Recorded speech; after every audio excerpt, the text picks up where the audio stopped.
코스피가 8거래일 만에 하락하며 숨고르기에 들어갔습니다. 차익 실현 매물이 나오면서 외국인과 기관을 중심으로 매도세가 이어지고 있습니다.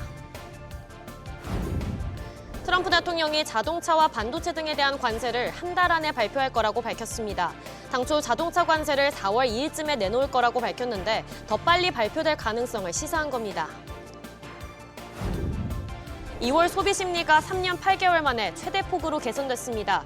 하지만 기업들의 경기 전망은 역대 최장기인 36개월 연속으로 기준치를 밑돈 것으로 조사됐습니다. 국제 유가의 상승으로 1월 생산자 물가가 17개월 만에 가장 큰 폭으로 올랐습니다. 국내 공급 물가도 넉 달째 오르면서 향후 소비자 물가 상승에도 압력을 가할 것으로 보입니다.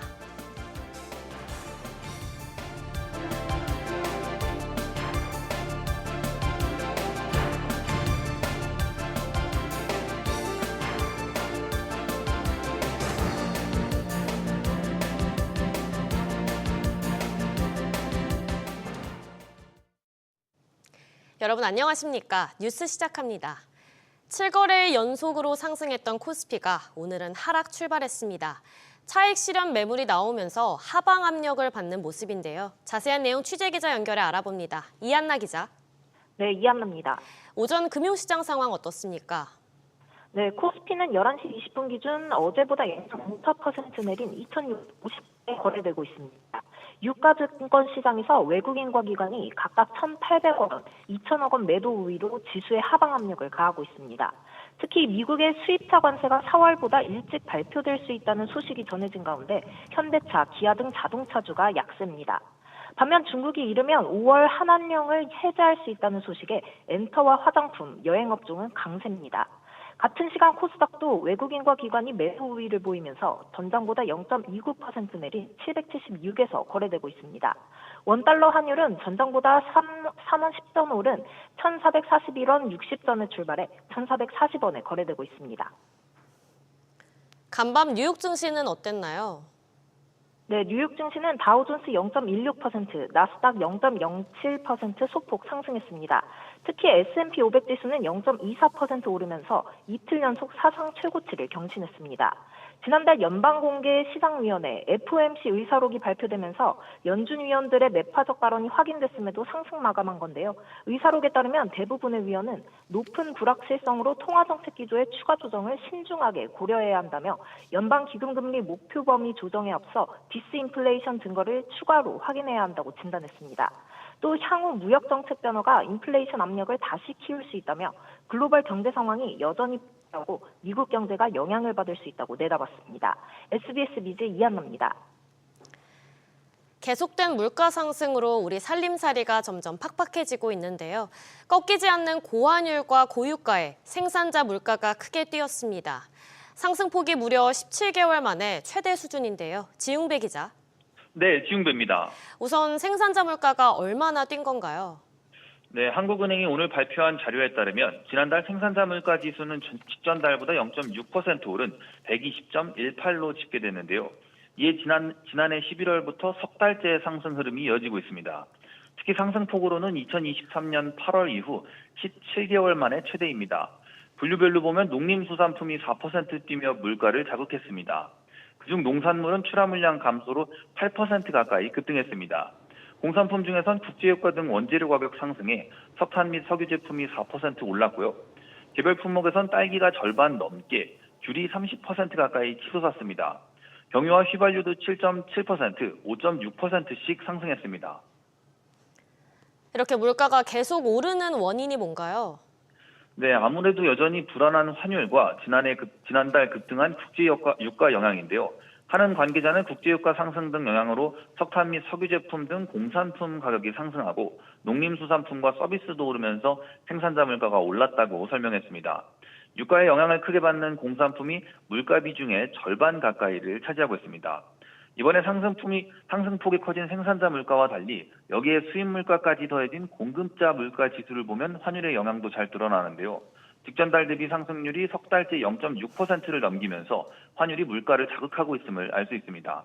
이런 가운데 이번 달 유가와 환율은 지난달보다 다소 내렸지만 국내외 경기 동향과 공공요금 조정 등 생산 물가의 불확실성이 남아있는 상황입니다.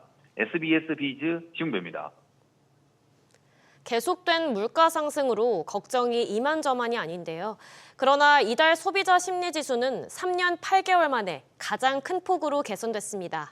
하지만 여전히 비상계엄 사태 이전 수준으로는 회복하지 못했고 경기 전망도 부정적인 기조가 이어졌습니다. 신다미 기자. 네, 신다입니다. 이번 달 소비자 심리지수가 얼마나 뛰었나요? 네, 한국은행에 따르면 이번 달의 소비자 심리지수는 95.2로 지난달보다 4포인트 상승했습니다. 소비심리지수는 지난해 12월 계엄 사태의 여파로 코로나 팬데믹 때인 2020년 3월 이후 최대인 12.3포인트 하락했는데요. 지난달 3포인트 반등했고 이달 들어서도 상승세를 이어갔습니다. 한은은 향후 정치적 상황이 안정될 것이란 기대감과 정부의 산업 지원 정책에 대한 기대감으로 소비심리지수가 상승했다고 분석했습니다. 다만 계엄 전인 지난해 11월 수준에는 못 미쳐 여전히 100선을 밑돌았는데요. 이 지수가 100보다 낮으면 장기 평균과 비교해 비관적이라는 의미입니다. 소비 심리는 회복됐지만 경기에 대해선 3년 연속으로 부정적인 전망이 이어졌다고요? 네, 한국경제인연합회는 매출액 기준 600대 기업을 대상으로 다음 달 기업 경기 실사 지수 BSI 전망치를 조사한 결과 90.8로 집계됐습니다. 소비심리 지수와 마찬가지로 BSI 전망치가 100보다 높으면 전월 대비 긍정적이고 100보다 낮으면 부정적이라는 의미인데요. 전망치는 지난 2022년 4월 100 아래로 떨어진 뒤 36개월 연속 기준치를 밑돌고 있습니다. 이에 더해 올해 1분기의 BSI 전망치는 87.5로 글로벌 금융위기 당시인 2009년 1분기 이후 최저치를 기록했습니다. 한경협은 소비와 투자 부진이 장기화하는 가운데 물가 불안과 대외 불확실성 구조로 내수와 수출의 이중고가 우려된다고 말했습니다. SBS 비즈 신다입니다. 어제 정부가 발표한 지역건설 경기 안전대책에는 은행의 지방대출 확대를 유도하는 방안이 담겼는데요. 금융당국은 앞으로 은행들의 가계대출 실적을 지역별로 볼 수 있도록 보고하게 할 방침입니다. 정동진 기자. 네, 정동진입니다. 당국의 가계대출 감독 방식에 다소 변화가 생길 것 같죠? 그렇습니다. 금융당국 관계자에 따르면 당국은 은행들이 가계대출 실적을 지역별로 구분해 제출하도록 요구할 방침입니다. 어제 정부는 은행들이 지방 주담대를 늘릴 경우 이를 가계대출 경영 목표에 추가로 반영할 계획이라고 밝혔습니다. 예를 들어 지방대출 비중을 늘리면 서울과 수도권 대출도 더 할 수 있다는 건데요. 이에 대해 금융위 관계자는 지방과 수도권에 대한 여신잔액 비중을 관리해 자금이 지방으로 들어가게 할 것이라고 설명했습니다. 또 다른 당국 관계자는 이전까진 지역별 가계대출 취급 비율을 관리 목적으로 들여다보진 않았지만 앞으로는 지역별 여신 비중을 관리하기 위해 지역별로 대출 실적을 받아야 할 것이라고 밝혔습니다. 다만 지방 비중 할당과 같은 강제성은 없다는 설명인데요. 이에 대해 은행권 관계자는 향후 지방에 대한 대출 공급이 생각보다 미진할 경우 당국이 추가 액션을 취할 수 있어 보인다고 우려했습니다. 지방은행에 대한 관리 방식도 비슷해지나요? 그렇습니다. 정부는 지방은행에 한해 가계대출 경영계획 수립 시 경상성장률 3.8%를 초과해 취급할 수 있도록 허용하겠다고 밝혔는데요. 정책 목적에 맞게 당국은 지방은행 여신에 대해서도 지역별 비중을 살펴볼 방침입니다. 다만 대출 취급지와 사용처가 일치하지 않을 수 있는 신용대출 대신 담보물의 소재지가 확실한 주담대를 통해 지역별 여신 비중을 관리할 것으로 전망됩니다. SBS 비즈 정동진입니다. 서민 주거 안정을 위한 버팀목 전세자금 대출의 기한 연장 소득 심사가 강화됩니다. 대출 기간 동안 소득이 올랐다면 심사 결과에 따라 금리도 더 오를 수 있는데요. 최나리 기자. 네, 최나리입니다. 어떻게 변경되나요? 네, 우리은행이 버팀목 전세 자금을 연장할 때마다 소득을 다시 심사하기로 최근 변경했습니다. 대상은 내일 이후 신규 접수분부터입니다. 이 같은 심사 강화는 주택도시기금 요청에 따라 전 은행권에서 시행될 예정입니다. 버팀목 전세 자금은 대출 기간이 기본 2년입니다. 차회 연장을 통해 최장 10년까지 이용이 가능한데요. 기존에는 2회 연장, 즉 6년까지는 신규 당시 소득을 기준으로 금리가 결정됐습니다만 앞으로는 연장하려면 그때그때 소득 심사를 다시 받아야 하는 겁니다. 금리는 소득 기준을 초과할 경우 해당 임차보증금 기준의 최고금리에서 연 0.3%포인트 가산금리를 적용합니다. 이론상 기존에는 최고 0.6%포인트 금리가 올랐다면 이제는 1.2%포인트까지 오를 수 있는 겁니다. 대출기간 조건도 신설됐습니다. 기존에는 임차 종료일과 무관하게 대출기간 2년 동안 취급이 가능했지만 앞으로는 2년 이내여도 임차 종료일이 끝났다면 대출기간도 끝납니다. 이 변경 내용은 기존 대출 계좌도 해당됩니다. 이렇게 변경이 이루어지는 이유는 뭔가요? 네, 최근 전세 대출이 200조 원까지 급격히 불어났습니다. 버팀목과 같은 정책 대출도 이를 부추기고 있다는 이유에서입니다. 지난해 가계대출은 41조 6천억 원 증가했는데 이 가운데 디딤돌 버팀목과 같은 정책 대출이 39조 4천억 원을 차지했습니다. 김병환 금융위원장은 지난달 말 전세대출 관리 기조 강화를 밝히면서 DSR이 적용되지 않는 디딤돌 버팀목과 같은 정책 대출의 소득 요건을 구체화할 것이라고 예고한 바 있습니다. SBS 비즈 최나리입니다. 도널드 트럼프 미국 대통령이 취임한 지 오늘로 한 달이 됐습니다. 그간 행정명령과 포고문 등 행정조치를 쉴 틈 없이 쏟아냈는데요. 오늘도 이런 으름장 행보가 이어졌습니다. 김한진 기자. 네, 김한진입니다. 트럼프 대통령의 관세 발언이 추가로 또 나왔죠? 네, 트럼프 대통령이 현지 시간 19일 사우디아라비아 국부펀드가 주최한 미래투자 이니셔티브 프라이오리티 서밋에서 자동차와 반도체, 의약품 등에 대한 관세를 다음 달 또는 그 전에 발표하겠다고 말했습니다. 앞서 반도체 관세는 발표 일정을 거론하지 않았고 자동차 관세는 4월 2일로 예고했었는데 시기를 앞당길 것임을 시사한 겁니다. 이에 따라 우리 정부와 재계는 대미 수출 품목 중 1, 2위인 자동차와 반도체 관세 부과에 대비하기 위한 행보가 더 바빠질 전망입니다. 트럼프 대통령은 또 자동차 제조사 3곳에서 연락이 와 생산 기지를 지을 곳을 찾는다고 했다고 공개했는데요. 관세 부과 전까지는 각국 정부, 기업과 협상 여지를 남긴 것으로 해석됩니다. 그런데 내부에 대해서는 오히려 감세 당근책을 내놨네요. 그렇습니다. 트럼프 대통령은 개인과 기업에게 물리는 세금을 내릴 것이라고 말했는데요. 그러면서 팁에 대한 세금과 사회보장세, 초과근무 수당 세금 면제를 포함한다고 밝혔습니다. 트럼프 대통령은 또 미국 내 석유와 가스 생산자에 대한 세금도 감면할 것이라며 전임 조 바이든 행정부 시절 유가 안정을 위해 방출했던 전략 비축유도 빠르게 채우겠다고 강조했습니다. SBS 비즈 김한진입니다. 삼성이 삼성전자를 비롯한 전 계열사 임원 2,000명을 대상으로 이번 달 말부터 2달간 세미나를 진행합니다. 삼성이 각 조직의 리더들을 한자리에 불러 모으는 걸 두고 상당히 이례적이란 평가가 나오는데요. 취재기자 연결해 알아보겠습니다. 김한나 기자.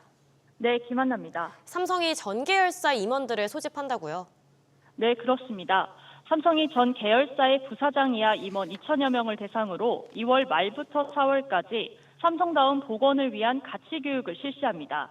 교육 대상자는 하루 동안 경기 용인에 위치한 인력개발원 호암관에서 진행되는 세미나에 참석해야 합니다. 삼성 인력개발원은 임원의 역할, 책임 인식과 조직관리 역할 강화를 목표로 교육을 진행할 예정입니다. 삼성이 전 계열사 임원을 대상으로 세미나를 여는 건 9년 만인데요. 삼성은 지난 2009년부터 2016년까지 매년 임원 대상 특별 세미나를 개최했으나 이후에는 진행하지 않았습니다. 이번 세미나는 반도체 사업의 부진뿐 아니라 TV와 스마트폰 시장에서도 점유율이 줄어드는 등 전방위적으로 삼성 위기론이 대세되는 상황과 무관치 않아 보입니다. 현재 삼성전자는 안팎으로 위기의식이 뚜렷한 상황이죠?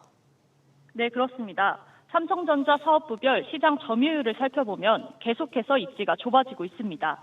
우선 삼성전자의 실적 버팀목인 디램 반도체 시장 점유율은 매년 1%가량 줄어들고 있고요. 파운드리의 경우 시장 1위 대만 TSMC와의 격차가 55.6%포인트 벌어졌습니다. TV는 지난 2023년 30.1%에서 지난해 28.3%로 같은 기간 스마트폰은 19.7%에서 18.6%로 감소했습니다. 결국 삼성전자는 지난해 4분기 반도체와 모바일, 가전, 디스플레이 등 전 사업부를 합쳐서 6조 원대 중반 영업이익을 내는 데 그쳤습니다. SBS 비즈 김한나입니다. 국내 1위 통신사인 SK텔레콤이 국세청 특별세무조사를 받고 있는 것으로 확인됐습니다. 계열사에 수백억 원대 가짜 일감을 몰아줬다는 의혹 때문인데요. 취재기자 연결해 알아봅니다. 안지혜 기자. 네, 안지혜입니다. 특별세무조사라고요? 네, 서울지방국세청 조사 4국이 SKT를 대상으로 특별 세무조사를 진행하고 있습니다. 10년 전 SK와 SKCNC가 SK 주식회사로 합병하기 전에 SKT가 SKCNC 측에 가공용역, 그러니까 가짜 일감을 줬다는 의혹 때문입니다. 국세청은 지난해 12월 중순에도 관련 혐의로 SKT를 현장 조사한 바 있습니다. 국세청은 지난 2014년과 15년 SKT가 SKCNC에 5천억 원대의 IT 일감을 발주했는데 이 가운데 일부가 가짜 일감으로 의심된다는 설명입니다. 이에 따라 일감을 수주한 SKCNC가 발행한 세금 계산서 일부도 부풀려졌을 것이라고 의심하고 수백여 건의 계약서를 현재 하나하나 대조하고 있는 것으로 알려졌습니다. 그런데 이 조사에서 일명 국세청의 중수부라고 불리는 곳이 나서서 긴장감이 더 커지고 있죠. 그렇습니다. 국세청은 기업들에 대해서 정기적으로 세무조사를 하기도 하지만 특정 사안이 발생했을 때는 비정기적인 특별 세무조사에 들어가는데요. 서울지방국세청 조사 4국은 국세청의 중수부이자 기업 저승사자로도 불리는 특수조직입니다. 비리와 탈세, 비자금 조성, 리베이트 의혹 등에 대해서 강도 높은 특별 세무조사를 벌이는 곳으로 이름난 곳입니다. 조사 4국이 나섰다는 자체만으로도 회사 안팎의 긴장감이 커지는 모습인데요. 이에 대해 SKT 측은 SKCNC의 가공 용역을 발주한 사실이 없다면서 현재 진행되고 있는 국세청 세무조사에 성실하게 소명하고 있다라고 밝혔습니다. SBS 비즈 안지혜입니다.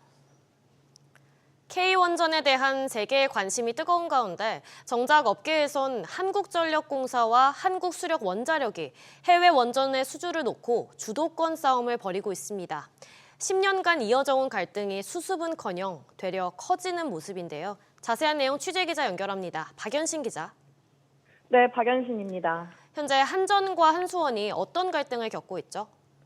원전 공사비 관련 문제인데요. 앞서 한전은 지난 2009년 한수원을 포함한 팀코리아의 대표로 약 20조 원 규모 공사인 바라카 원전을 수주했습니다. 해당 원전 건설 이후 최종 정산 과정에서 총 공사비가 증가한 데 따른 건데요. 이에 한수원은 지난해 말 한전의 추가 비용 정산을 요구했습니다.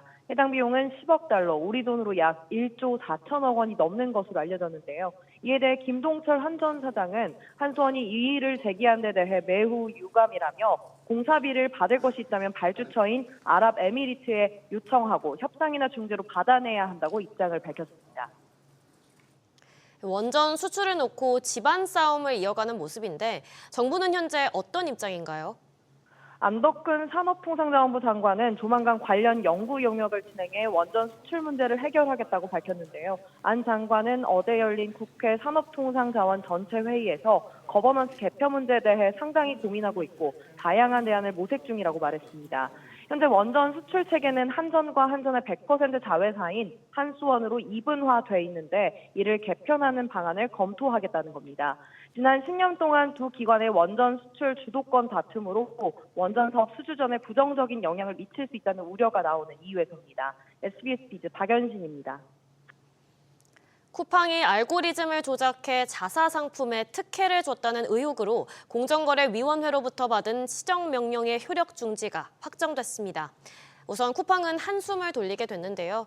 공정위와의 악연은 이어지고 있습니다. 자세히 알아보겠습니다. 신채연 기자.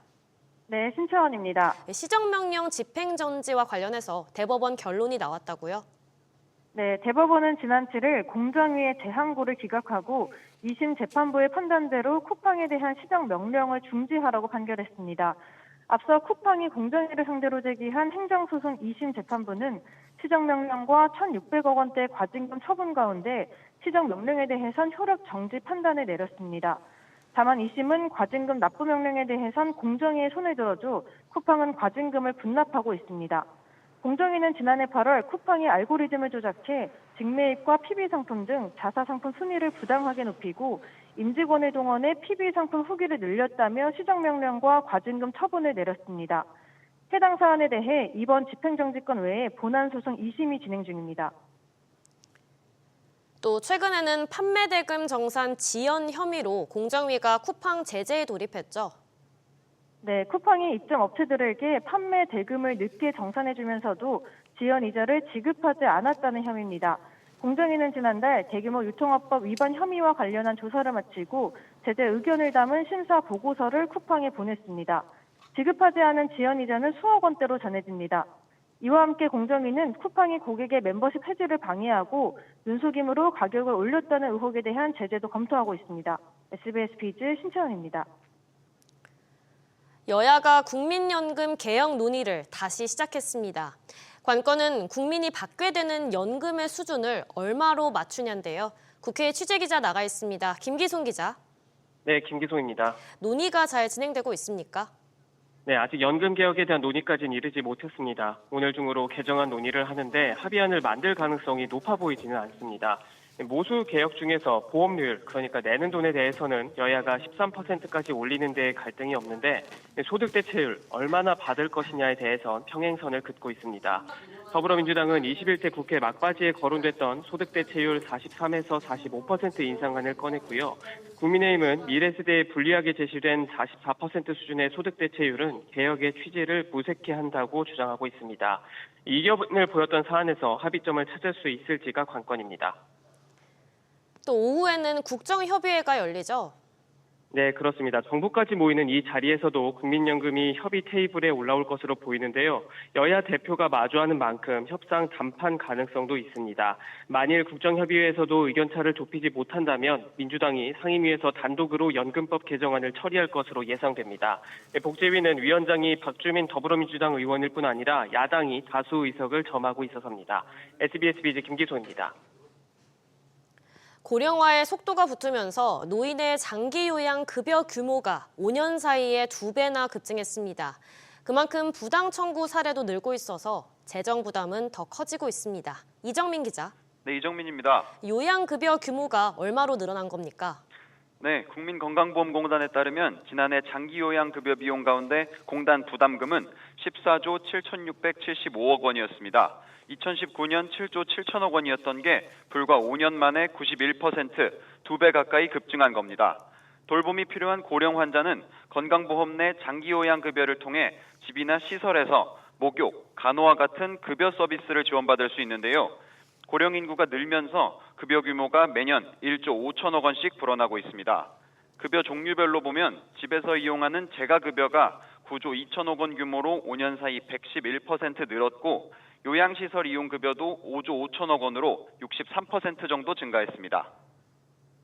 또 장기 요양의 급여 이용이 늘면서 부당 청구도 배로 늘었다고요? 네, 요양원이나 복지원 등 노인 장기요양시설 일부에서 부당하게 요양급여 비용을 챙기는 사례가 끊이지 않고 있습니다. 지난해에만 장기요양기관 1,130곳에서 510억 원 넘게 부당급여를 챙겼는데요. 5년 사이 2배 늘어난 규모입니다. 건보공단은 이 가운데 308억 원만 돌려받았고 200억 원은 여전히 징수 절차가 진행 중입니다. 이처럼 노인 장기요양보험을 악용한 허위급여 청구가 늘면서 보다 엄격한 관리가 필요하다는 지적이 나옵니다. SBS 비즈 이정민입니다. 지난해 3분기 임금근로 일자리에서 신규 채용이 차지하는 비중이 통계 작성 이래 최저치를 기록했습니다. 통계청 국가통계포털에 따르면 지난해 3분기 임금근로 일자리 중 신규 채용 일자리는 582만 8천 개였습니다. 전체 일자리에서 신규 채용이 차지하는 비중은 지난해 3분기 28%까지 떨어졌는데 이는 2018년 관련 통계 작성 이래 가장 낮은 수치입니다. 포스코그룹이 회장의 3연임 기준을 상향합니다. 포스코홀딩스가 회장의 3연임에 필요한 주주총회 가결 정족수를 2분의 1에서 3분의 2로 강화하는 안건을 다음 달에 열리는 주주총회에 상정한다고 어제 공시했습니다. 연임 후 재선임 시 요건에 대한 주주 지지 기반 강화 차원으로 앞으로 회장의 3연임을 결의할 땐 주총 참석 주주 3분의 2 이상의 동의가 필요합니다. 블라디미르 푸틴 러시아 대통령이 사우디아라비아에서 열린 미국과의 장관급 회담 결과에 만족감을 나타냈습니다. 러시아 타스 통신 등에 따르면 푸틴 대통령은 미국과 러시아 간 관계 회복에 첫걸음을 뗀 회담이었다고 평가했습니다. 양국 정상회담 준비에 대해선 얼마나 걸릴지는 지금 대답할 준비가 되지 않았다고 설명했습니다.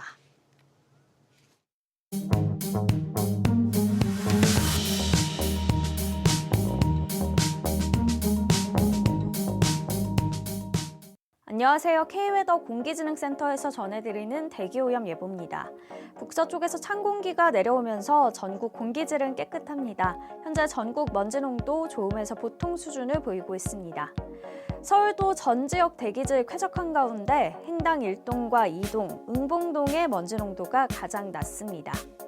오늘 낮에도 찬바람이 불며 체감온도를 끌어내리겠습니다. 서울 한낮 기온 2도 예상되지만 체감하는 온도는 영하 2도에 머물겠고요. 하늘은 대체로 맑은 가운데 전국 곳곳으로 건조특보가 이어져 화재 조심하셔야겠습니다. 오후에도 공기질 걱정은 없습니다. WH와 환경부 기준으로 전국 미세먼지 농도 좋음 단계를 보이겠습니다. 다음 주 초반부터 추위가 차츰 풀리겠지만 덩달아 중서부를 시작으로 먼지 농도가 높아지겠습니다. 지금까지 대기오염 예보였습니다.